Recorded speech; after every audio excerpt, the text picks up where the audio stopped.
Congressman Kiko Barsaga, magsasampa na ba ng kaso sa Supreme Court versus sa Kamara? Matapos ba naman siyang suspindihin ng 60 days dahil sa yaw-yaw niya sa social media?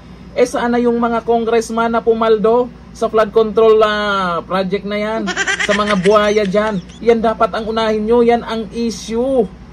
Etong si Congressman Kiko Barsaga ay inilabas lang naman niya yung saloobin niya at hahanap po siya ng kakampi dyan ha. Isang magaling na attorney ay nasilip din na mayroong paglabag ang ginawa ng Kamara na bigla-bigla na lang suspindihin si Congressman Kiko Barsaga. Maliit na bagay lang naman sana yan, ikumpara natin doon sa mga nangyaring nakawan. Dito po sa post ni Dare to Us, mamaya panoorin po natin yung yaw-yaw ng isang abogado na kung saan na real talk itong mga congressman na bumoto yes para masuspindi si Congressman Kiko Barsaga. Dito sa post ni Dare to Us, ang sabi dito, Congress Meow Kiko Barsaga, pupunta ba kayo sa Supreme Court? The committee report was only given on the same day.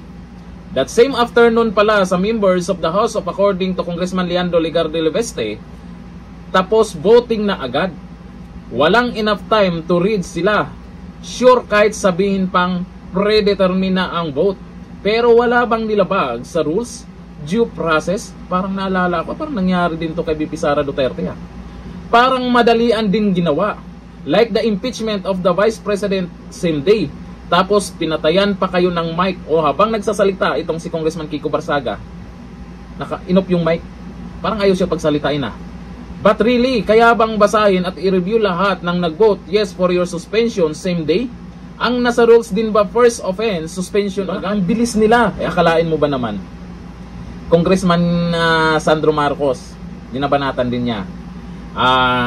Dating House Speaker Martin Romualdez, binabanatan din niya. Ang Pangulo, binabanatan din niya.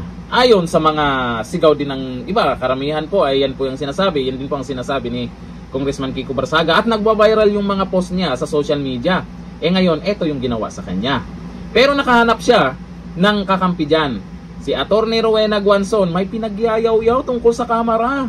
May paglabag nga daw kayo sa ginawa nyo, lalo sa sinasabing freedom of speech. O eto, panoorin nyo. Napanood nyo yung mga video ng mga congressmen at tungkol sa sa suspension ng Ethics Committee at ng House Majority kay Congressman Kiko Barsaga ng Cavite, no? Ano nangyari dyan sa mga human rights defenders dyan sa House? Bigla nakalimutan yung freedom of speech. Dapat balancing of interest, panalo lagi ang freedom of speech, lalo na pag inside the halls of Congress na siya mismong dapat ay nagpapatibay ng ating saligang batas, di ba? Ba't naman ganun?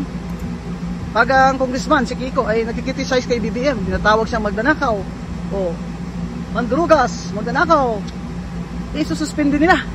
Pero pag si Congressman Pudo naman nagsabing ang gandang lalaki at honest nitong si Martin Romualdez, hindi nila isa-cite for unethical conduct for being biased.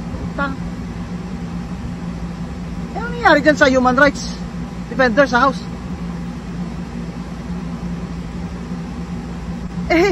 Hindi ba dapat ikumpara mo naman sa pagkanipis ng balat sibuyas ni Congressman Puno ang konstitusyon na napakapakapal ng ating mga karapatan dyan sa Bill of Rights? Abay dapat panalo si Kong Kiko at hindi siya dapat masuspend. Dapat chastise pa nga yan si Congressman Puno. Akala mo naman kung sinong napakamoral na tao. Ano, Congressman Puno? Halika, ito tayong luneta, tayong dalawa, live stream. Pakita mo sa akin na ikaw ay you are a moral man.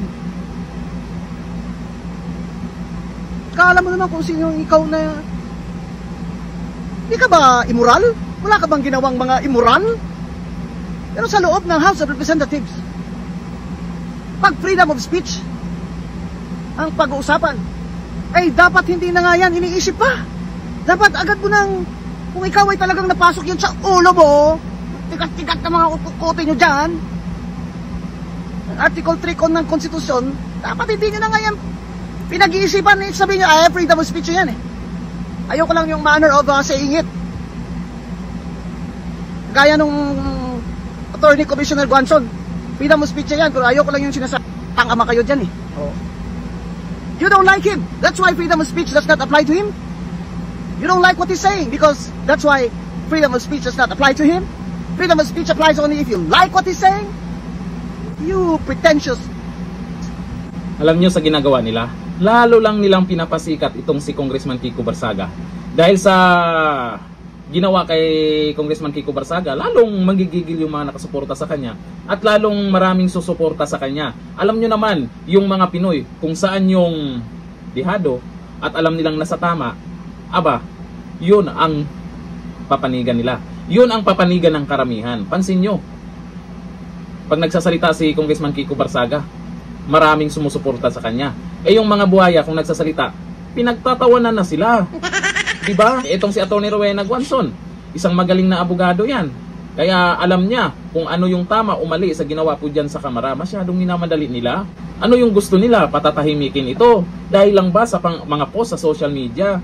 Eh, ang importante po ngayon, yung mga kasamahan nyo dyan, congressman na di umano ay pumaldo. Yun ang unahin nyo. Parang inuuna nyo pa si Congressman Kiko Barsaga. Halatang halata na. O sabi ni Annabel Argente, parang impeachment ni VP lang din. O kagaya kay VP Sara. Yung mga bumoto ay talagang ang bilis nila. Eh hindi nga nabasa yung mga complaint. Mababasa ba ng isang buong araw lang yan?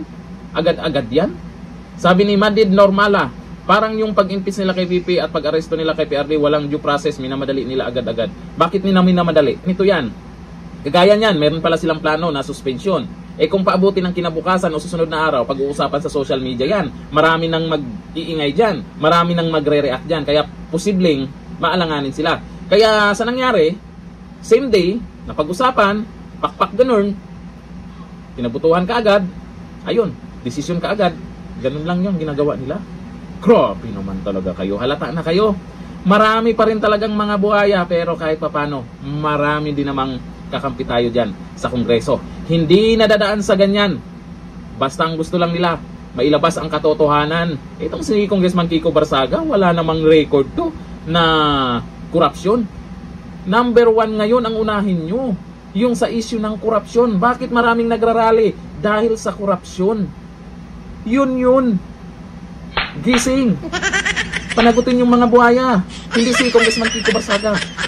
Ganito na lang. Thank you. Bye-bye.